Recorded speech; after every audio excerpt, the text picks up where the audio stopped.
تمام حضرات عقیدت اور محبت کے ساتھ با آواز بلند حضور سرور کونین صلی اللہ علیہ وسلم کی بارگاہ میں درود و سلام کا نذرانہ پیش کریں۔ اللہم صلی علی سیدنا مولانا محمد معدن الجود والکرم وعلی آلہ وصحبہ وبارک وسلم صلاۃ وسلام علیک یا سیدی یا رسول اللہ وسلم علیک یا سیدی یا حبیب اللہ۔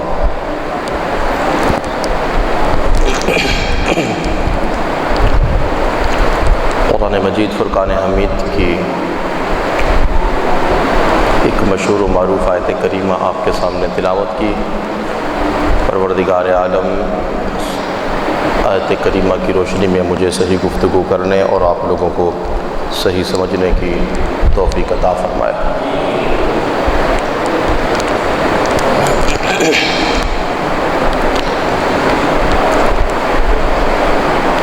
اللہ رب العالمین نے نسل انسانیت کی ہدایت کے لیے بے شمار انبیاء اس دنیا میں بھیجے۔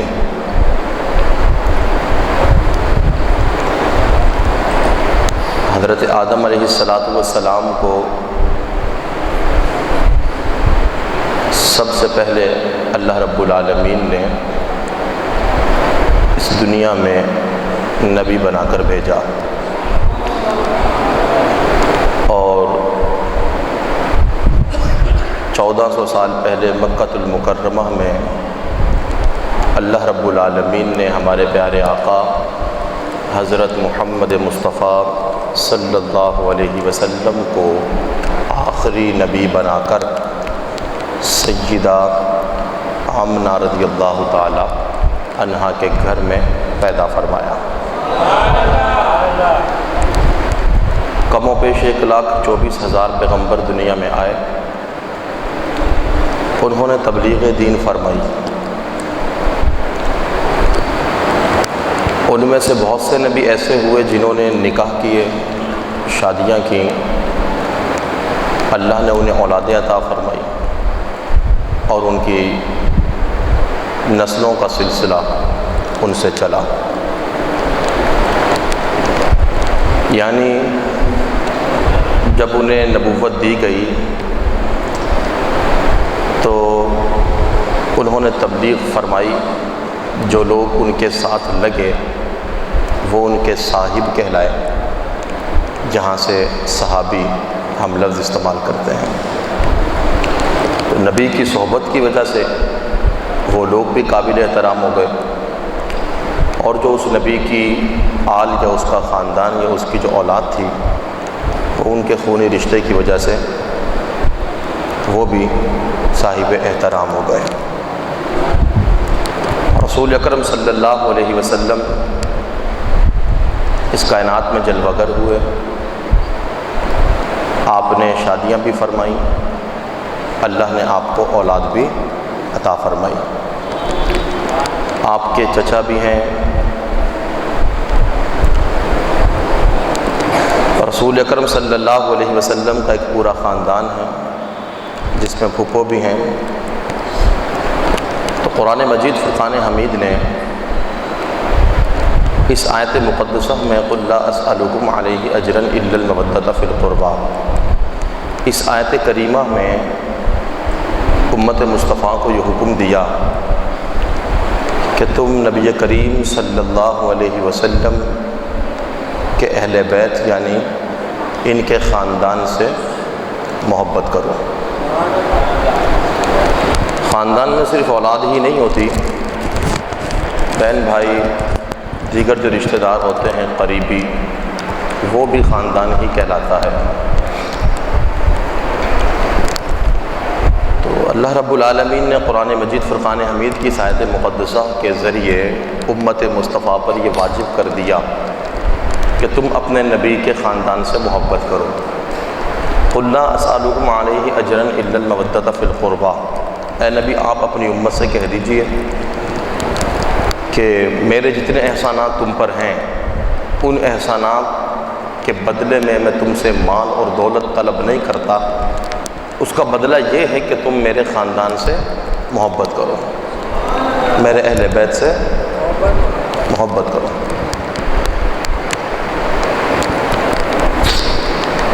علامہ مناوی رحمۃ اللہ تعالیٰ علیہ فرماتے ہیں دور صحابہ سے لے کر آج تک کوئی بندہ ایسا نہیں گزرا کہ جس نے رسول اکرم صلی اللہ علیہ وسلم کی اہل بیت سے ایک نمایاں فیض حاصل نہ کیا ہو، ان سے برکتیں حاصل نہ کی ہوں۔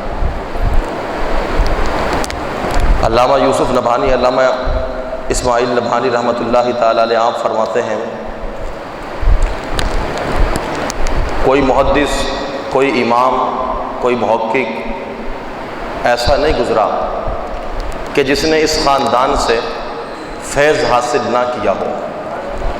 جب اس امت کے پیشواؤں کا، مقتداؤں کا، اماموں کا یہ عالم ہے کہ وہ اہل بیت سے اس قدر محبت کرتے ہیں کہ ان کے دامن کو مضبوطی سے تھام رکھا ہے اور ان سے وہ فیض حاصل کرتے ہیں، تو جب امت کے پیشواؤں کا یہ عالم ہے تو عام لوگوں کو تو چاہیے کہ وہ بہت زیادہ خاندان رسول سے محبت کریں، ان کا ادب و احترام کریں اور ان سے فیض حاصل کرنے کی کوشش کریں اور ان سے اپنی نسبتیں قائم کرنے کی کوشش کریں۔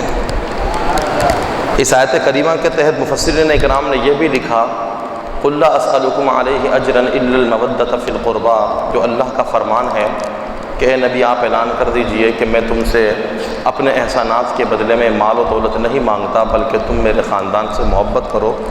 مفسرین اکرام نے یہ لکھا کہ اس آیت کریمہ کے تحت گویا کہ اللہ رب العالمین نے ہم پر یہ فرض کر دیا ہے کہ ہم رسول اللہ سے بھی محبت کریں اور خاندان رسول سے بھی محبت کریں۔ صدر الافاضل مولانا نعیم الدین مراد آبادی رحمۃ اللہ تعالیٰ علیہ نے فرمایا کہ اس آیت کریمہ کی روشنی سے یہ بات واضح ہوتی ہے کہ رسول اللہ کی محبت اور رسول اللہ کے خاندان کی محبت یہ فرائض دینیہ میں سے ہے، یہ دین کے فرائض ہیں۔ جس طرح نماز آپ پر فرض ہے، جس طرح روزہ آپ پر فرض ہے، صاحب استطاعت پر حج جس طرح فرض ہے، صاحب نصاب پر جس طرح زکوٰۃ دینا یہ فرض ہے، جو خون رسول ہے، جو آل رسول ہے، جو خاندان رسول ہے، اس کی محبت بھی آپ پر فرض ہے، لازم ہے اس کی محبت۔ یہ ایمان کا حصہ ہے، ایمان کی بنیاد ہے۔ حدیثیں بہت زیادہ ہیں کہ جس میں ہمیں حکم دیا گیا کہ ہم نے آل رسول سے محبت کرنی ہے۔ قرآن کی آیتیں ہیں اور وعیدیں بھی ہیں کہ جو آل رسول سے محبت نہیں کرتے، خاندان مصطفیٰ سے محبت نہیں کرتے، ان سے بغض رکھتے ہیں، تو ان کے لیے رسول پاک صلی اللہ علیہ وسلم کی سخت وعیدیں ہیں۔ خاندان رسول کا بڑا مقام، آل رسول کا بڑا مقام ہے۔ یہ رسول اکرم صلی اللہ علیہ وسلم کا گھرانہ ہے، کوئی عام گھرانہ نہیں ہے۔ تو ہمیں جس طرح رسول اللہ سے ہم محبت کرتے ہیں اسی طرح ہم پر لازم ہے کہ ہم خاندان رسول سے بھی محبت کریں۔ امام شافعی رحمۃ اللہ تعالیٰ علیہ فرماتے ہیں کہ اے خاندان رسول، تمہاری عظمت کے لیے کیا اتنا کافی نہیں؟ تمہاری عظمت کے لیے کیا اتنا کافی نہیں کہ اللہ رب العالمین نے تمہاری محبت کو ہم پر قرآن مجید کے ذریعے لازم فرما دیا ہے۔ امام محمد بن ادریس امام شافعی رحمۃ اللہ علیہ، اے اہل بیت، اے خاندان رسول، اے گھرانہ مصطفیٰ، تمہاری عظمت کے لیے صرف اتنا ہی کافی ہے کہ اللہ نے ہم پر لازم کیا ہے کہ ہم تم سے محبت کریں، اور یہ تمہاری محبت جو ہم پر لازم کی ہے یہ قرآن کے ذریعے کی گئی۔ قرآن میں حکم دیا گیا ہمیں اِلَّا الْمَوَدَّةَ فِي الْقُرْبَى، خاندان مصطفیٰ سے محبت، آل رسول سے محبت، گھرانہ مصطفیٰ سے محبت، جس کی رگوں میں خون مصطفیٰ ہے اس سے محبت ہر مسلمان پر لازم ہے۔ اس کی توہین کرنے والا، ان کی بے ادبی کرنے والا عذاب نار کا مستحق ٹھہرے گا۔ ان کی عبادتیں اللہ قبول نہیں فرماتا جو خاندان رسول کی توہین کرتا ہے، جو اہل بیت اطہار کی توہین کرتا ہے۔ اور آگے امام شافعی فرماتے ہیں اے خاندان مصطفیٰ، تمہارا گھرانہ وہ عظیم گھرانہ ہے، ایک تو تمہاری محبت قرآن کے ذریعے ہم پر لازم کی گئی، اور دوسری تم وہ عظیم گھر ہو، تمہارا گھرانہ وہ عظیم گھرانہ ہے کہ اللہ نے ہم پر یہ لازم کیا ہے کہ ہماری نماز اس وقت تک کاملیت کے درجے پر نہیں پہنچ سکتی، اکملیت کے درجے پر نہیں پہنچ سکتی، ہماری نماز اس وقت تک تمام نہیں ہو سکتی، مکمل نہیں ہو سکتی جب تک ہم آل رسول پر نماز میں درود و سلام نہیں پڑھ دیتے۔ یعنی کہ اتنا عظیم گھرانہ ہے کہ ان کی محبت قرآن کے ذریعے ہم پر لازم کی گئی، اور نماز میں ہم پر یہ لازم کیا گیا کہ ہم اس گھرانے پر درود و سلام بھیجیں، یہ ہم پر لازم کیا گیا۔ نہ پڑھیں تو ہماری نماز شرف قبولیت تک نہیں پہنچتی، تمام نہیں ہوتی، مکمل نہیں ہوتی، کامل نہیں ہوتی۔ تو ایسا عظیم گھرانہ، ایسا عظیم خاندان، یہ خاندان مصطفیٰ ہے، یہ خاندان مصطفیٰ ہے۔ رسول اللہ کے جو چچا ہے وہ بھی خاندان مصطفیٰ ہے، کہا سبحان اللہ۔ رسول اللہ کی جو ازواج ہیں وہ بھی خاندان مصطفیٰ، رسول اللہ کی جو آل ہے وہ بھی خاندان مصطفیٰ ہے۔ 7 بچے تھے رسول اللہ، کتنے؟ 7 بچے، 4 بیٹیاں 3 بیٹے، 3 بیٹوں کا انتقال ہو گیا، 4 بیٹیاں بچی۔ ان میں سے حضرت سیدہ فاطمہ الزہرا رضی اللہ تعالیٰ عنہ کا نکاح ہوا حضرت علی سے، جہاں سے اس نکاح میں پیدا ہوئے امام حسن اور امام حسین رضی اللہ تعالیٰ عنہ۔ تو رسول پاک نے فرمایا کہ یہ دونوں میرے بیٹے ہیں، یہ دونوں میرے بیٹے ہیں۔ ایک حدیث میں کہا یہ میری بیٹی کے بیٹے ہیں، اور ایک حدیث میں کہا کہ یہ دونوں میرے بیٹے ہیں۔ ہر بندے کی جو نسل ہے وہ اس کے بیٹے کی طرف سے چلتی ہے، لیکن رسول اللہ کا جو سلسلہ نسب چلا آپ کی بیٹی کی طرف سے چلا، سیدہ فاطمہ کی طرف سے چلا۔ یہ عظیم گھرانہ ہے جس کی شان قرآن نے بیان فرمائی، کہے سبحان اللہ، جس کی شان حدیث مصطفیٰ نے بیان فرمائی۔ یہ ایسا عظیم گھرانہ ہے، رسول اللہ نے جن کی شانیں بیان فرمائی۔ حضرت سیدنا عباس رضی اللہ تعالیٰ عنہ سے ایک حدیث روایت ہے، آپ فرماتے ہیں، یہ حدیث جو ہے یہ مسند امام احمد کے اندر بھی موجود ہے، کنز المال کے اندر بھی موجود ہے، مشکات شریف کے اندر بھی موجود ہے، اور امام ترمذی بھی صحاح ستہ کے اندر اس حدیث کو لے کر آئے۔ راوی حضرت عباس رضی اللہ تعالیٰ عنہ، حضرت عباس حضور کے چچا، کون ہے؟ بلند آواز سے، حضور کے چچا رسول اللہ نے جن کے لیے ارشاد فرمایا عباس منی وانا منہ، عباس مجھ سے ہے اور میں عباس سے ہوں۔ رسول اللہ کے 4 مشہور فرمودات ہیں، 4 مشہور رسول اللہ کے فرمان۔ یہ بہت بڑا فرمان ہے رسول اللہ کا، جس میں آپ نے فرمایا کہ عباس مجھ سے ہے اور میں عباس سے ہوں۔ ایک حدیث میں رسول پاک نے فرمایا علی منی وانا منہ، علی مجھ سے ہے اور میں علی سے ہوں۔ ایک اور حدیث میں کہا حسین منی وانا منہ، حسین مجھ سے ہے اور میں حسین سے ہوں۔ اور چوتھا فرمان رسول اللہ کا، آپ صرف حضرت علی کے لیے حدیثیں بیان کریں، حضرت امام حسین کے لیے بیان کریں لانا، حضرت عباس بھی صحابی ہیں، صدیق اکبر بھی صحابی ہیں۔ تو رسول اللہ کا یہ فرمان صرف مولا کائنات کے حضرت سیدنا امام حسین کے لیے نہیں، حضرت عباس کے لیے بھی ہے، سیدنا صدیق اکبر کے لیے بھی ہے۔ اگر تلاش کیا جائے حدیثوں میں اور فرمودات بھی مل سکتے ہیں کہ رسول پاک نے فرمایا ابو بکر مجھ سے ہے اور میں ابو بکر سے ہوں۔ یہ 4 فرمودات رسول اللہ کے مشہور، ابو بکر مجھ سے ہے اور میں ابو بکر سے ہوں، علی مجھ سے ہے میں علی سے ہوں، حسین مجھ سے ہے میں حسین سے ہوں۔ اور حضرت عباس کے لیے کہا عباس منی وانا منہ، میں عباس سے ہوں اور عباس مجھ سے ہے، چچا رسول اللہ کے۔ اور انہی کے لیے رسول پاک نے فرمایا جس نے میرے چچا کو تکلیف پہنچائی اس نے مجھے تکلیف پہنچائی۔ یہ فرمان مصطفیٰ ہے، کہنا سبحان اللہ۔ رسول اللہ کے چچا ہیں تو رسول اللہ جہاں اپنی آل سے پیار فرماتے تھے اپنے اصحاب سے بھی، آہستہ بولتے ہیں، اپنے چچا سے بھی پیار فرماتے تھے۔ حضرت عباس کے لیے فرمان ہے عباس مجھ سے ہے میں عباس سے ہوں، جس نے اسے تکلیف پہنچائی اس نے مجھے تکلیف پہنچائی۔ اور ایک حدیث میں چچا ہے، چچا کا مرتبہ کیا ہے؟ حدیث میں رسول پاک نے ارشاد فرمایا کہ چچا باپ کی جگہ ہوتا ہے، چچا آہستہ بولتے ہیں، بلکہ باپ ہی ہوتا ہے۔ کیا؟ باپ ہی ہوتا ہے، باپ کے بھائی کو چاہے بڑا بھائی ہو چھوٹا بھائی ہو، تایا ہو یا چچا ہو۔ قرآن مجید نے چچا کو بھی باپ کہا اور تایا کو بھی باپ کہا۔ حضرت ابراہیم کے لیے آیا قرآن میں وَإِذْ قَالَ إِبْرَاهِيمُ لِأَبِيهِ آزر، جب ابراہیم کے باپ چچا نے ابراہیم سے کہا، حالانکہ وہ آزر جو چچا جو حضرت ابراہیم کا باپ قرآن جسے کہہ رہا ہے وہ آپ کے والد نہیں تھے بلکہ وہ آپ کے چچا تھے۔ وہ کون تھے؟ حضرت ابراہیم کے چچا تھے۔ قرآن نے کیا کہا؟ حضرت ابراہیم کے باپ۔ وَإِذْ قَالَ إِبْرَاهِيمُ لِأَبِيهِ آزر، تو چچا کی بڑی حیثیت ہوتی ہے، تایا کی بڑی حیثیت ہوتی ہے۔ رشتوں کا لحاظ کرنا چاہیے، رشتے چاہے باپ کی طرف سے ہو یا ماں کی طرف سے۔ میں نے کئی مرتبہ حدیث سنائی، رسول پاک نے ارشاد فرمایا جو بندہ رشتوں کا ادب و احترام نہیں کرتا اللہ اس کے رزق کو اس پر تنگ فرما دیتا ہے۔ ٹھیک ہے، رشتوں کا ادب و احترام کرے۔ تو حضرت عباس کے لیے رسول پاک نے فرمایا عباس مجھ سے ہے، میں عباس سے ہوں، جس نے اسے تکلیف پہنچائی اس نے مجھے تکلیف پہنچائی۔ بارگاہ رسالت میں حضرت عباس کا مرتبہ ہے۔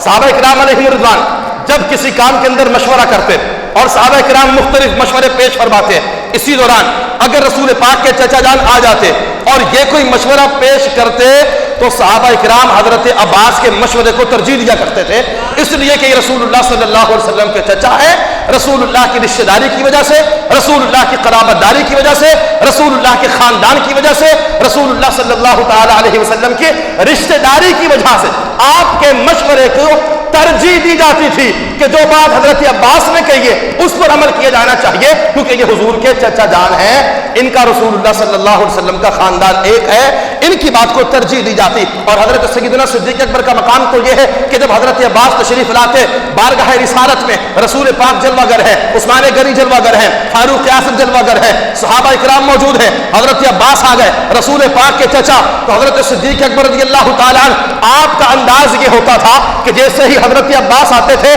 تو سیدنا صدیق اکبر رضی اللہ تعالیٰ عنہ اپنی جگہ سے اٹھ کر کھڑے ہو جاتے تھے اور سیدنا عباس رضی اللہ تعالیٰ عنہ کا استقبال فرمایا کرتے تھے، آپ کے ہاتھ چوما کرتے تھے، دست بوسی کیا کرتے تھے حضرت عباس رضی اللہ تعالیٰ عنہ کے۔ یہ کام کون کرتے تھے؟ سیدنا صدیق اکبر۔ کون کرتے تھے؟ بلند آواز خلیفہ بلا فصل، تاجدار صداقت، عقیدہ ختم نبوت کے سب سے پہلے محافظ سیدنا صدیق اکبر۔ حضرت عباس آتے کھڑے جاتے ہیں آپ، حضرت صدیق اکبر جگہ چھوڑ کر مسئلہ چھوڑ کر اپنی جگہ سے اٹھ جاتے، کوئی اٹھے نہ اٹھے۔ یہ انداز تھا صدیق اکبر کا، حضور کی قرابت داری کا لحاظ کرتے تھے آپ۔ لوگ تو اور بھی بتاتے تھے، کبھی کسی راوی نے یہ نہیں کہا کہ فلاں کے لیے صدیق اکبر اٹھے، فلاں کے لیے اٹھے، نہیں، روایت بیان کی گئی حضرت عباس آتے تو صدیق اکبر کھڑے ہو جاتے تھے۔ کیا؟ آہستہ بول کیا؟ کس کے لیے؟ حضرت، کیوں؟ کہ رسول اللہ کی قرابت داری کی وجہ سے، رشتہ داری کی وجہ سے، چچا جان ہونے کی وجہ سے، یعنی رسول اللہ کے خاندان کا اتنا ادب و احترام تھا آپ کے دل میں کہ اگر چچا آ جائے رسول اللہ کے تو صدیق اکبر بیٹھے نہیں رہتے، مسئلہ چھوڑ کر بلند آواز سے۔ یہ حکم رسول اللہ کا تو نہیں تھا، رسول اللہ نے کبھی نہیں کہا کہ حضرت عباس آئے تو کھڑے ہو جاؤ، حضرت ابوبکر کو یہ حکم نہیں دیا، کبھی رسول پاک نے یہ اعلان بھی نہیں فرمایا۔ لیکن یہ صدیق اکبر کا عمل ہے کہ حضرت عباس آ گئے تو آپ کھڑے ہو گئے، کیوں کھڑے ہوتے؟ کہ رسول اللہ کی قرابت داری کا لحاظ کرتا ہوں، رسول اللہ کی رشتہ داری کا لحاظ کرتا ہوں، رسول اللہ کے خاندان کا لحاظ کرتا ہوں، اس لیے حضرت عباس آ جائے تو میں کھڑا ہو جاتا ہوں۔ میری غیرت گوارا نہیں کرتی کہ خاندان رسول کا فرد آئے اور ابو بکر بیٹھا رہے، میری غیرت یہ گوارا، جبکہ یہ فرمان مصطفیٰ نہیں ہے اور یہ عمل مصطفیٰ بھی نہیں ہے، یہ عمل مصطفیٰ بھی نہیں ہے۔ سوچئے اگر سیدنا صدیق اکبر کے دل میں رسول اللہ کے چچا کا اتنا احترام ہے کہ وہ آتے ہیں تو آپ کھڑے ہو جاتے ہیں، تو سوچئے صدیق اکبر کے دل میں حضور کی بیٹی سیدہ فاطمہ کا کتنا ادب و احترام ہوگا، سیدہ فاطمہ کا کتنا ادب و احترام ہوگا۔ اس لیے کہ سیدہ طیبہ طاہرہ زاہدہ عابدہ ساجدہ فاطمہ الزہرا رضی اللہ تعالی عنہا آپ تو جب بھی بارگاہ مصطفیٰ میں آتی تھی تو رسول پاک ان کے لیے کھڑے ہو جاتے تھے. رسول پاک ان کے لیے کھڑے ہو جاتے تھے اور انہیں اپنی جگہ پر بٹھاتے تھے. انہیں اپنی جگہ پر ان کی پیشانی کو چومتے تھے. جب بھی حضرت سیدہ تشریف لاتی تھی رسول پاک کھڑے ہو جاتے تھے سجدہ کے لیے اپنی بیٹی کے لیے. تو جس کے لیے نبی کھڑے ہوتے ہو, جس کے لیے, تو کیا صدیق اکبر ان کے لیے کھڑے نہ ہوئے ہوں گے؟ صدیق اکبر ان کے لیے کھڑے نہ ہوئے ہوں گے؟ جب کہا سجدہ آ گئی باغ فدق کا حق مانگنے کے لیے 4 گھنٹے کھڑی رہی دربار کے اندر اور خلیفۃ الرسول بیٹھے رہے. 4 گھنٹے تک سلام بھی نہ کیا اور آنے کا معاملہ اور وجہ بھی نہ پوچھی. کہا یہ تو توہین سجدہ ہے. ہم نے کہا ایسا نہیں ہو سکتا, ایسا نہیں ہو سکتا, یہ بات ممکن ہی نہیں. جو صدیق اکبر رسول اللہ کے چچا جان کا اتنا احترام کرتے ہیں وہ رسول اللہ کی بیٹی کا اس سے زیادہ احترام کرتے ہیں. آہستہ بولے سبحان اللہ, کوئی فوت نہ ہو جائے آپ. پھر کہتے بلند آواز سے سبحان اللہ. جس کے دل میں رسول اللہ کے چچا کا احترام ہے. پوچھا کیوں؟ کہا رسول اللہ کے قرابت کا لحاظ کرتا ہوں, رشتہ داری کا لحاظ کرتا ہوں. تو سیدہ تو وہ ہے جس کی رگوں میں خون مصطفیٰ ہے. سیدہ تو وہ ہے جن کے لیے رسول پاک خود کھڑے جاتے ہیں, جن کے لیے رسول پاک خود کھڑے جاتے تھے. تو جو حضرت عباس کے لیے کھڑے ہوتے تھے کیا وہ سیدہ کے لیے کھڑے نہ ہوں گے؟ کہ جنہوں نے کبھی حضرت عباس کے لیے رسول اللہ کو تو کھڑے ہوتے ہوئے نہیں دیکھا لیکن سیدہ فاطمہ کے لیے دیکھا, تو یہ کیسے ممکن ہے؟ بہرحال حضرت عباس رضی اللہ تعالیٰ عنہ رسول پاک نے فرمایا کہ یہ عباس مجھ سے ہے اور میں عباس سے ہوں. جس نے عباس کو تکلیف پہنچائی اس نے مجھے تکلیف پہنچائی. میں روایت بیان کر رہا ہوں حضرت عباس سے. آپ نے فرمایا حضرت عباس رضی اللہ تعالیٰ عنہ نے کہتے ہیں کہ ایک دن میں بارگاہ رسالت میں پہنچا, رسول پاک بیٹھے تھے. میں نے جا کر عرض کیا رسول اللہ کچھ قبائل کی کچھ قبیلوں کی شکایت میں نے رسول پاک کی بارگاہ میں پیش کی. کہا یا رسول اللہ فلاں قبیلہ اور فلاں خاندان وہ ہم سے یعنی اہل بیت سے بغض رکھتا ہے, حسد رکھتے ہیں, جلتے ہیں, ہمارا ادب و احترام نہیں کرتے, ہم سے محبت نہیں کرتے, ہم سے پیار نہیں کرتے. یہ شکایت کی حضرت عباس نے بارگاہ رسالت میں. یہ شکایت کی حضرت عباس نے کہ یا رسول اللہ کچھ قبائل ایسے ہیں جو ہم سے محبت, جو ہم سے نفرت کرتے ہیں, ہم سے جلتے ہیں, ہم سے بغض رکھتے ہیں. رسول پاک نے جب یہ سنا حضرت عباس کہتے ہیں کہ رسول پاک انتہائی جلال میں آ گئے. آپ کے چہرے کا رنگ متغیر ہو گیا. آپ اٹھے, منبر پر آئے, مسند پر آپ نے خطبہ دیا اور اس خطبے میں آپ نے ارشاد فرمایا. حدیث کے راوی حضرت عباس حضور کے چچا, خاندان مصطفیٰ کا مقام کیا ہے یہاں سے سنیے اور اندازہ کیجئے کہ اگر حضرت عباس آ کر کہے یا رسول اللہ فلاں خاندان فلاں قبیلہ ہم سے پیار نہیں کرتا تو رسول پاک نے یہ نہیں کہا کہ جانے دو, نہیں کرتا تو نہ کریں. آپ منبر پر آ گئے, خطبہ دیا اور آپ نے ارشاد فرمایا خدا کی عزت و جلال کی قسم, خدا کی عزت و جلال کی قسم تمہارے دل میں اس وقت تک نہ خدا کی محبت پیدا ہو سکتی ہے نہ مصطفیٰ کی محبت پیدا ہو سکتی ہے, نہ تمہارے دل میں اس وقت تک ایمان داخل ہو سکتا ہے جب تک تم میرے خاندان سے محبت نہ کرنے لگ جاؤ.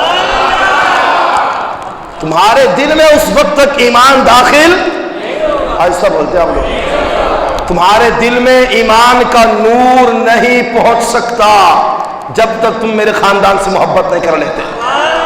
گویا رسول پاک نے فرمایا تمہارا دل اس وقت تک ایمان, اس کے دل میں ایمان نہیں پہنچ سکتا جب تک تمہارے دل میں علی کی محبت پیدا نہیں ہو جاتی, فاطمہ کی محبت پیدا نہیں ہو جاتی, حسن و حسین کی محبت پیدا نہیں ہو جاتی.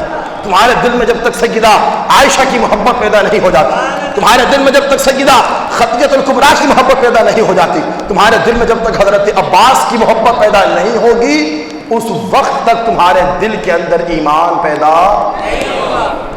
اللہ تعالی ہم سب کو اہل بیت کی محبت نصیب فرمائے. یہ مقام خاندان مصطفیٰ کا, کہ رسول پاک جلال میں آ جائیں، اگر کسی قبیلے کی شکایت کر دی جائے کہ فلاں قبیلہ ہے، وہ لوگ یا رسول اللہ آپ کے خاندان سے محبت نہیں کرتے، تو رسول پاک کھڑے ہو جاتے ہیں۔ ایک اور روایت حضرت امام اعظم ابو حنیفہ رضی اللہ تعالی عنہ کی بارگاہ سے، کہے سبحان اللہ۔ امام اعظم ابو حنیفہ فقہ حنفی کے امام، فقہ حنفی کے ہم سب کے امام۔ پتہ چلے کہ حنفیوں کے گلے میں بھی اہل بیت کی غلامی کا پٹا ہے۔ کون امام اعظم کہ جن کے استاد ہیں حضرت شیخ حماد رضی اللہ تعالیٰ عنہ، اور ان کے استاد حضرت ابراہیم نخعی، ان کے استاد حضرت علقمہ، ان کے استاد حضرت عبداللہ بن مسعود رضی اللہ تعالیٰ عنہ، اور آپ اس حدیث کے راوی حضرت عبداللہ بن مسعود رضی اللہ تعالیٰ عنہ اس حدیث کے راوی۔ حضرت عبداللہ بن مسعود کون؟ رسول اللہ کی نعلین اٹھانے والے، رسول پاک کی نعلین، آپ کی جوتیاں اٹھانے والے، انہیں سر پر رکھنے والے، آپ کا مصلی اٹھا کر ہمیشہ رسول پاک کے ساتھ چلنے والے، لوٹا اٹھا کر ساتھ چلنے والے، آپ کی مسواک لے کر ساتھ چلنے والے، رسول اللہ کی خدمت کرنے والے حضرت عبداللہ بن مسعود۔ آپ سے روایت ہے، فرماتے ہیں حب آل محمد یومن، کہہ دینا سبحان اللہ، یا باہر کے لوگوں کو بلایا جائے سبحان اللہ کہنے کی وجہ، سارے زور سے کہتے سبحان اللہ۔ اللہ آپ کو اہل بیت کی محبت عطا فرمائے۔ اچھا یہ بھی پتہ ہونا چاہیے کہ آمین کہاں کہیں گے، سبحان اللہ کہاں، اتنا بندہ ہوش و حواس میں ہونا چاہیے۔ اللہ آپ کو سب کو، اللہ تعالیٰ آپ سب کو اہل بیت کی محبت عطا فرمائے، کہے آمین۔ حب آل محمد یومن، حضرت عبداللہ بن مسعود فرما رہے ہیں حب آل محمد یومن، اہل بیت کی ایک دن کی محبت، اہل بیت سے ایک دن کی محبت۔ حضرت عبداللہ بن مسعود حب آل محمد یومن، حکم تو ہے کہ ہر لمحہ ہر گھڑی اہل بیت سے محبت کرنی ہے۔ اور حضرت عبداللہ بن مسعود فرما رہے ہیں کہ اجر کیا ہے اس کا، فرماتے ہیں کہ اہل بیت سے ایک دن کی محبت خیر من عبادت سنۃ، اگر آپ نے اہل بیت سے ایک دن محبت کی تو اللہ تبارک و تعالی آپ کو ایک سال کی بے ریا عبادت سے بڑھ کر کہیں زیادہ اجر و ثواب عطا فرمائے۔ ایک طرف بندہ پورا سال عبادت کرے، نماز روزہ حج زکوٰۃ قرآن روزہ سب کچھ کرے، پورا سال اسے لگ جائے اور اس میں ریاکاری نہ ہو، دکھلاوا نہ ہو، پھر اللہ جو اسے اجر دے ایک سال کی عبادت پر۔ دوسری طرف بندہ ایک دن اہل بیت سے محبت کر لے تو اس کی محبت کا اجر ایک سال کی عبادت سے بڑھ جائے گا، اس کی محبت کا اجر ایک سال کی عبادت سے بڑھ جائے گا۔ پھر آگے فرمایا وَمَن مَاتَ عَلَيْهِ، اور جو اہل بیت کی محبت میں مر گیا، دنیا سے چلا گیا، داخل الجنہ، اللہ تبارک و تعالیٰ اسے داخل جنت فرما دے گا، اللہ تعالیٰ اسے داخل جنت فرما دے گا جو اہل بیت کی محبت میں مر گیا۔ یہ روایت امام اعظم ابو حنیفہ کی نسبت سے آپ کی بارگاہ میں پیش فرمائی۔ ایک اور حدیث آپ کی بارگاہ میں پیش کرتا ہوں، اگر آپ زور سے کہیں سبحان اللہ، وقت کی قلت کے پیش نظر اس حدیث کے راوی ہیں حضرت عبداللہ بن عباس۔ کون ہے؟ حضرت عبداللہ، حضرت عباس کے بیٹے، جن کی بات ابھی آپ نے سنی، حضرت عبداللہ بن عباس رضی اللہ تعالی عنہ، یہ حدیث آپ نے پیش فرمائی۔ اچھا، حضرت عباس کے بیٹے حضرت عبداللہ، یہ حضور کے کیا ہو گئے؟ چچا کے، بلند آواز سے، حضور کے چچا کے بیٹے۔ عباس حضور کے چچا ہیں تو ان کے بیٹے حضرت عبداللہ حضور کے چچا کے بیٹے ہو گئے۔ تو یہ امام حسن و حسین کے کیا لگے؟ بلند آواز سے، بہت مشکل بات ہے، نانا، کیا؟ کیونکہ جب حضور نانا ہے تو حضور کے بھائی بھی آہستہ بولتے ہیں، آپ نانا تو سب کے ہیں نا، کوئی بغیر نانا کے بھی ہے نہیں ہے؟ کیا لگے امام حسن و حسین کے؟ سب کے بلند آواز، نانا، حضور بھی نانا، حضرت عبداللہ بن عباس بھی۔ اچھا، اور ایک واسطے سے حضرت عبداللہ، یہ حضرت علی کے یہ کیا لگے؟ حضرت عبداللہ بن عباس حضرت علی کے چچا زاد بھائی، حضرت علی کے بھی، اور حضرت علی باپ امام حسن و حسین کے، تو امام حسن و حسین کے ماں کی طرف سے حضرت عبداللہ نانا ہے، اور باپ کی طرف سے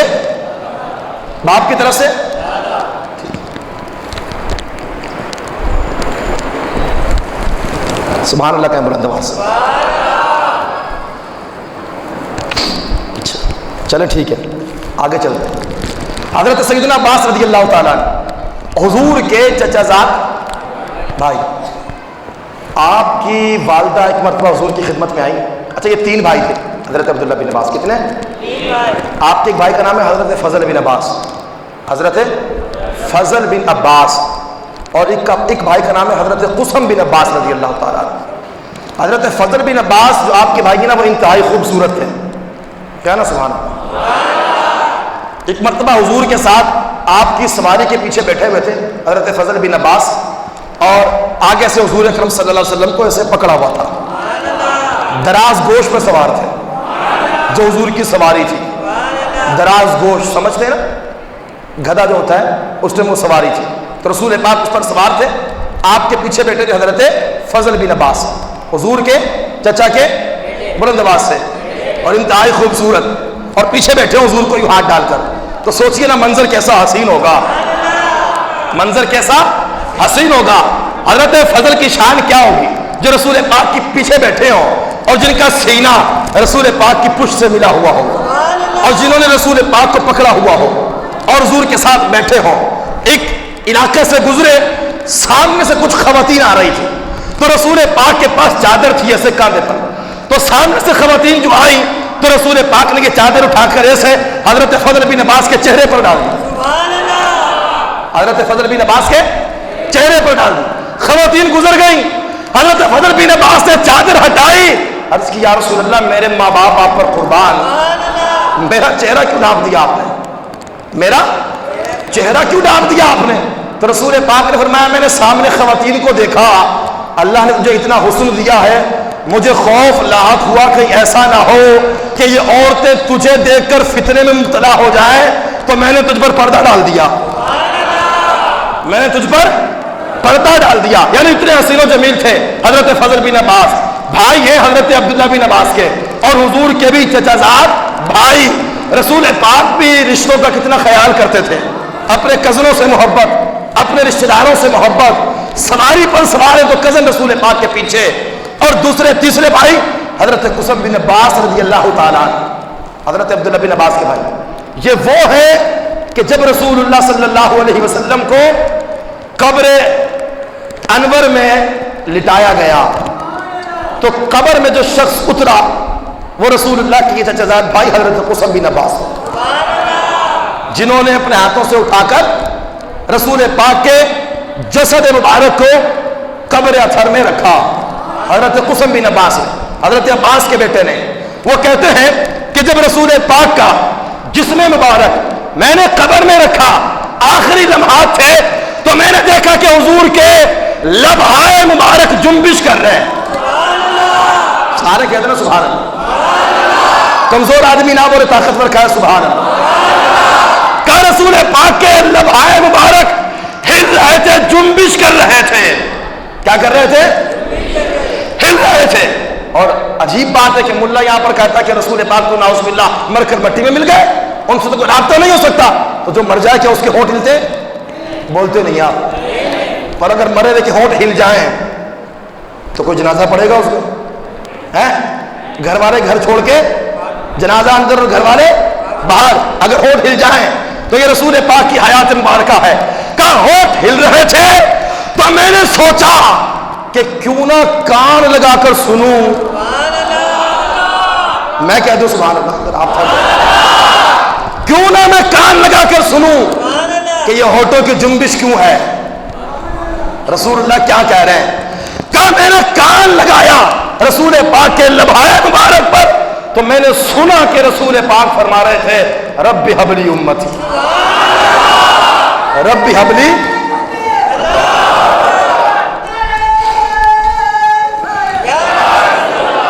رب حبلی امتی، اے مولا میری امت کو بخش دے، اے مولا میری امت کو بخش دے. امت کو وفادار بننا چاہیے، غدار نہیں بننا چاہیے. ختم نبوت کا تحفظ کرنا چاہیے، عقیدہ ختم نبوت کا، ناموس رسالت کا بھی تحفظ کرنا چاہیے. یہ وہ نبی ہیں جب قبر میں بھی چلے گئے تو امت کو نہیں بھولے، امت کو نہیں بھولے. معراج کی رات امت کو، اور امت مسجد میں آ کر بھول جائے اور کہے صلاۃ و سلام پڑھنا ہو تو کہاں لکھا ہے؟ جمعے کے بعد کیوں پڑھتے ہو؟ اذان سے پہلے کیوں پڑھتے ہو؟ یہ باتیں کرنے کی ہے.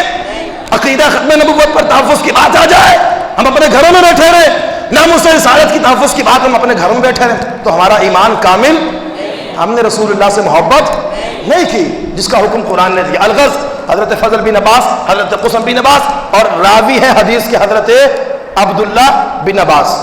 ان کی والدہ آئی رسول پاک کی خدمت میں اور وہ رسول پاک کی سالی بھی تھی، حضرت ام مومنہ کی بہن تھی. تو رسول پاک کے پاس جیسے گزری نا تو حضور نے فرمایا کہ اللہ تجھے ایک بیٹا دے گا، اللہ تجھے ایک بیٹا دے گا. کسی کو کیا خبر کس کے ہاں بیٹا ہو؟ یہ تو علم غیب ہے. یہ کیا ہے؟ علم غیب ہے کہ بیٹا ہوگا یا بیٹی، کون بتائے گا؟ رسول پاک نے فرمایا، حضرت عبداللہ کی والدہ سے کہا اللہ تجھے ایک بیٹا دے گا. آگے حضرت عبداللہ کی والدہ کا جواب سنیے، کہا یا رسول اللہ آپ کا فرمان سر آنکھوں پر، مجھے تو حمل کے اثرات ہی نہیں، مجھے تو حمل کے اثرات ہی نہیں ہے. ایک عورت حاملہ ہے تو رسول پاک نے خبر دی، نہیں کہا یا رسول اللہ آپ کا فرمان درست ہوگا لیکن مجھے تو حمل کے اثرات ہی نہیں ہے. رسول پاک نے فرمایا چل بیٹھ میں تجھے اس کی نشانیاں بتلاؤں. جس کا عقیدہ وہ کہہ زور سے سبحان اللہ. کہا بیٹھ جا میں تجھے اس کی نشانیاں بتلاتا ہوں. ایسا بیٹا ہوگا جس کی پیشانی چوڑی ہوگی، ہے نا سبحان اللہ. یہ چہرے کی خوبصورتی کی علامتیں ہوتی ہیں. کہا ایسا بیٹا ہوگا جس کی پیشانی چوڑی ہوگی اور اس کا سینہ کشادہ ہوگا اور اس کی آنکھیں موٹی ہوں گی، سرخ گلابی ڈورے ہوں گے اس میں، اس کی ناک تلوار کی طرح تیز ہوگی اور اس کے گال ابھرے ہوئے ہوں گے اور اس کے جسم کا نچلا حصہ شیر کی مانند پھرتیلا ہوگا. ایک اور نشانی بیان کی رسول اللہ نے، کہا کہ اس کی گردن کے پیچھے دیکھنا کالے رنگ کا دھاری دھار ایک تل بھی ہوگا. ایسا بیٹا دے گا اللہ تجھے. اور آپ کی والدہ کہہ رہی ہیں یا رسول اللہ مجھے تو عمل کے اثرات ہی نہیں ہیں. خدا کی قسم یہ حدیثیں سن کر پڑھ کر بھابھیوں کو ڈوب کر مر جانا چاہیے جو رسول پاک کے علم غیب پر حملہ کرتے ہیں کہ رسول پاک کو کیا پتا.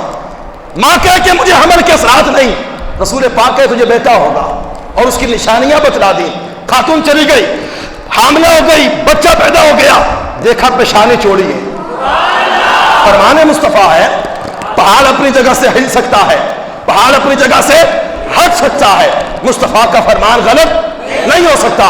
گال ابھرے ہوئے، گال ناک تلوار کی طرح تیز ہے، سینہ کشادہ ہے. آخری نشانی رہ گئی کہ گردن کے پیچھے تل ہوگا کالے رنگ کا دھاری دھار. بچے کو الٹا کیا، دیکھا تو گردن کے پیچھے تل بھی موجود تھا.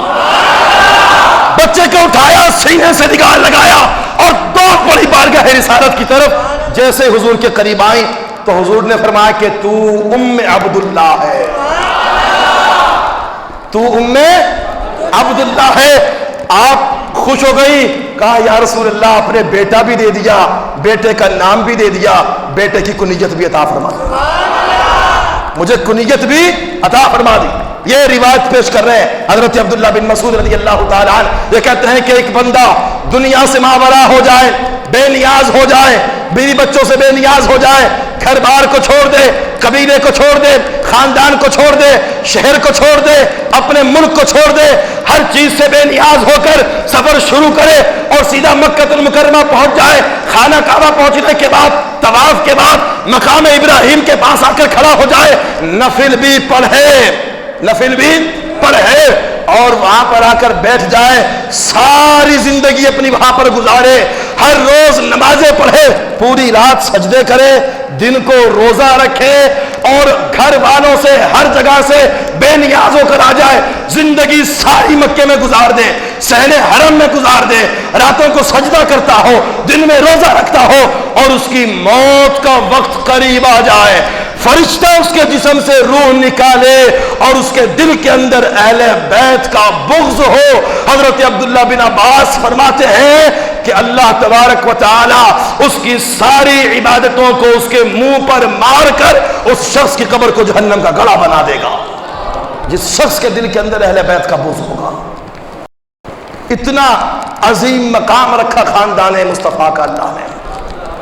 عبادتیں ہوں، نمازیں ہوں، روزے، حج، زکوٰۃ، سب کچھ ہو، مگر بندے کے دل میں آل رسول کا بغض ہو، آل رسول سے نفرت کرتا ہو، جلتا ہو، کہا اسے نماز نہیں بچا سکتی، اسے قرآن، آہستہ بولتے ہیں آپ، نمازیں، روزہ، حج، زکوٰۃ کچھ بھی اسے بچا نہیں سکتا. جو سید آل رسول ہے اس کا ادب و احترام ہم پر، اس کا عقیدہ درست ہو، اس کا عقیدہ درست ہو. اگر کہ بندہ ایسا آپ کے سامنے آ جائے کہے کہ میں تو سید ہوں، آل رسول ہوں، لیکن صحابی کی توہین کرے، صحابی کی، پھر اس کی بات ماننا لازم نہیں ہے. سید وہی سید ہوتا ہے جس کے عقیدے بھی سیدوں والے ہوں، جس کے عقیدے علی والے ہوں. کہے نا سبحان اللہ. سید ہوگا تو علی کا بیٹا ہوگا، فاطمہ کی اولاد سے ہوگا، حسن و حسین کی آل سے ہوگا، تو اس کا عقیدہ وہی ہو جو عقیدہ حضرت علی کا ہے. آل رسول کے لیے، خاندان رسول کے لیے رسول پاک سے پوچھا یا رسول اللہ خاندان مصطفیٰ تو بہت بڑا ہے، آپ اسپیشل سب سے زیادہ محبت کس سے کرتے ہیں؟ فرمایا حسن اور حسین سے. حسن اور حسین سے سب سے زیادہ محبت رسول اللہ کی. پیدا ہوئے امام حسن رضی اللہ تعالیٰ عنہ، حضرت علی نے اٹھایا، باپ تھے، رسول پاک کی خدمت میں لے آئے، رسول پاک کی گود میں دے دیا. رسول پاک نے بچے کو اٹھایا، کہا کہ اے علی اس کا نام کیا رکھنا ہے؟ اس کا نام کیا رکھنا ہے؟ بچے پیدا ہوتے ہیں تو لوگ لاتے ہیں. اب تو وہ رشتوں کا ادب نہیں رہا نا. کسی کو بول دیا جائے کہ یار بچے کو اٹھا کے نانا کی گود میں ڈالو، تو میں نانا کی گود میں کیوں ڈالوں؟ میرا بیٹا ہے، میرے باپ کی گود میں جائے گا. نانا کون ہوتا ہے؟ لوگ لڑ پڑتے ہیں. حضرت علی تھے، اٹھایا، لائے، رسول پاک کی گود میں دے دیا. ماں کا باپ ہو یا باپ کا باپ ایک ہی بات ہوتی ہے. رسول پاک نے گود میں اٹھایا، کہا علی نام کیا رکھنا ہے؟ کہا یا رسول اللہ آقا کے ہوتے ہوئے غلام کی کیا مجال کے نام رکھیں؟ آقا کے ہوتے ہوئے غلام کی کیا مجال؟ رسول پاک نے فرمایا کہ پھر بھی باپ ہو، کچھ سوچا تو ہوگا، کوئی نام تو ذہن میں ہوگا. ہاں یا رسول اللہ میرے ذہن میں یہ ہے کہ اس کا نام میں حرب رکھوں. کیا نام رکھوں؟ حرب معنی ہے جنگجو. کیا معنی ہے؟ جنگجو، لڑنے والا. کون؟ لڑنے والا. آج کسی کو بول دو نا کہ یہ نام رکھو، نہیں بچہ لڑتا ہی رہے گا کسی سے، تو ایسا نام ہمیں نہیں چاہیے. ہم چاہتے ہیں بچہ شریف ہو، بزدل ہو، ڈرا ہوا ہو. ماں جب اٹھاتی ہے نا بچے کو، ہو آ جائے گا، سو جاؤ، ہو آ گیا، بھوت آ گیا، بابا آ گیا. یہی کرتے ہیں نا بچے. ماں باپ آج کل گھروں کے اندر ماں ہو، باپ ہو، دادا ہو، دادی ہو، نانا ہو، نانی، چھوٹا بچہ نا اسے ڈرا رہے ہیں اسے. یہ اسلام کی تربیت نہیں ہے، یہ اسلام کی تربیت. بچہ بہادر ہونا چاہیے. کہنا سبحان اللہ. علی کا نام شیر خدا، حضرت علی کا لقب ہے نا کیا؟ شیر خدا. بچہ شیر کی طرح بہادر ہو، بدتمیز نہ ہو. کیا؟ ہاں ہمارے یہاں تو جو بدتمیز ہوتا ہے اسے بہادر کہتے ہیں، جو لڑائیاں لڑتا ہو، گالیاں بکتا ہو نا. غیرت مند اور بہادر. جب آپ بچے کو ڈرائیں گے بچپن میں کہ بھوت آ گیا، چڑیل آ گئی، بابا آ گیا، اللہ بابا آ گیا، تجھے کھا جائے گا، سودا بننا ہے، اس نے کیا کرنا ہے؟ وہ اپنے آپ سے ڈرے گا، اپنے سائے سے ڈرے گا. انہیں صحابہ اکرام کی شجاعت کے قصے سنائے بچوں کو. ہاں بہادری کے قصے سنائیں صحابہ اکرام. رسول اللہ کی محبت سکھائیں، انہیں نعتیں پڑھ کے سنائیں. علی کی شجاعت، علی کی بہادری کی باتیں کریں ان کے سامنے. بچوں کو ڈرانا کس بات سے؟ کیوں ڈراتے ہیں بچوں کو؟ کہا یا رسول اللہ اس کا نام رکھنا چاہتا ہوں حرب، جنگجو، بہادر، لڑنے والا، مقابلہ کرنے والا. تو رسول پاک نے فرمایا اچھا تم اس کا نام حرب رکھنا چاہتے ہو؟ حضرت جبریل بارگاہ رسالت میں آ گئے. جبریل بارگاہ رسالت میں آ گئے تو رسول پاک نے فرمایا کیوں نہ ہم مشورہ کریں حضرت جبریل سے. رسول پاک نے فرمایا کہ میرے 2 وزیر ہیں زمینوں پر. رسول پاک کی حدیث ہے میرے 2 وزیر ہیں زمین پر، ایک کا نام ہے ابو بکر اور دوسرے کا نام ہے عمر. یہ رسول پاک کے 2 وزیر ہیں زمین پر. وزیر رسول پاک کے زمین پر بھی ہیں، آسمانوں پر بھی ہیں. حضرت جبریل آسمانوں پر رسول اللہ کے وزیر ہیں. پتہ چلا کہ رسول پاک کی سلطنت صرف زمین پر نہیں آسمانوں پر بھی مصطفیٰ کی سلطنت ہے، کیونکہ وزیر وہاں بھی ہے، وزیر وہاں بھی ہے، مشیر وہاں بھی ہے۔ حضرت جبریل آئے بارگاہ رسالت میں، سلام پیش کیا، اے جبرائیل کیا نام رکھا جائے؟ عرض کیا رسول اللہ علی کو آپ سے وہی نسبت ہے جو نسبت حضرت ہارون کو تھی حضرت موسیٰ سے، حضرت ہارون کو تھی حضرت موسیٰ سے۔ حضرت ہارون کو بھی اللہ نے 3 بیٹے دیے، کتنے بیٹے دیے؟ 3 بیٹے، اور حضرت علی کو بھی اللہ نے 3 بیٹے دیے، حضرت فاطمہ سے 3 بیٹے۔ کہا یا رسول اللہ صلی اللہ علیہ وسلم آپ اس کا نام شبر رکھیں۔ حضرت ہارون کے بیٹے کا نام تھا شبر، کیا نام تھا؟ بلند آواز سے شبر۔ تو رسول پاک نے فرمایا کہ ہماری زبان میں اس کا معنی کیا ہوتا ہے؟ حضرت جبریل نے کہا کہ حسن۔ کیا معنی ہوتا ہے؟ حسن۔ تو رسول پاک نے آپ کا نام رکھا حسن۔ پھر امام حسین پیدا ہوئے، پھر حضرت جبریل آئے، کہا کہ ایک اور بیٹا تھا حضرت ہارون کا، ان کا نام تھا شبر۔ شبر یا بعض علماء نے کہا شبیر، شبیر جس کے نام کا جو وزن بنتا ہے وہ حسین بنتا ہے۔ کہا کہ ہماری زبان میں اس کا نام کیا بنا؟ تو حضرت جبرائیل نے کہا کہ ان کا نام بنا حسین۔ اور حضرت ہارون کا ایک اور بیٹا جس کا نام تھا مبشر، کہا کہ اس سے ان کا نام بنتا ہے محسن۔ ایک تیسرا بیٹا تھا جن کا انتقال ہو گیا، الغز۔ رسول پاک نے فرمایا کہ یہ 2 نام حسن و حسین ایسے ہیں جسے اللہ نے چھپا کر رکھا تھا، آج سے پہلے یہ نام کسی اور کا نہیں رکھا گیا۔ جب یہ شہزادے دنیا میں آئے تو اللہ نے یہ جنت کے ناموں کو زمین پر اتارا۔ یہ نام بھی آج سے پہلے کسی اور کو اللہ نے رکھنے نہیں دیے، یہ سب سے پہلے نام امام حسن اور حسین ہی کے رکھے گئے۔ یہ ہیں شہزادے امام حسن و حسین، اور رسول پاک کی کیا محبت ہے۔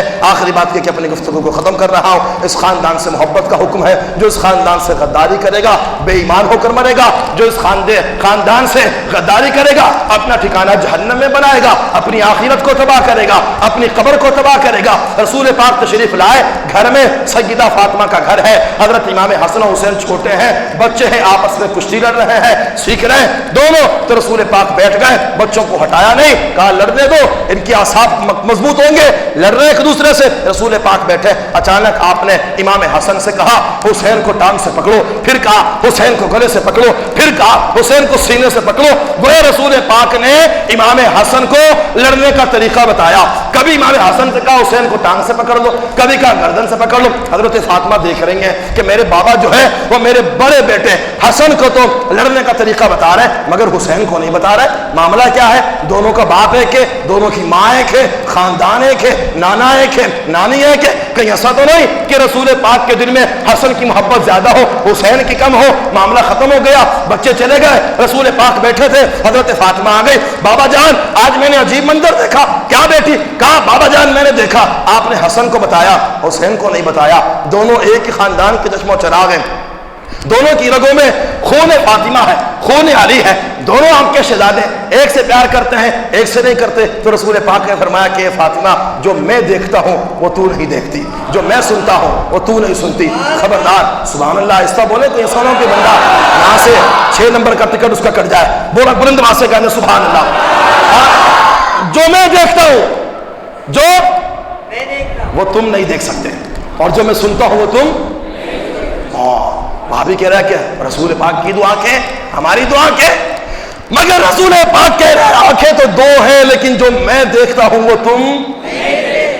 سیدہ فاطمہ وہ نہیں دیکھ سکتی جو رسول اللہ دیکھ رہے ہوں، خون رسول ہے، جگر کا ٹکڑا ہے، مگر رسول پاک نے ان سے کہا کہ میری آنکھوں کی جو بصارت ہے وہ تمہاری آنکھوں کی بصارت سے زیادہ ہے۔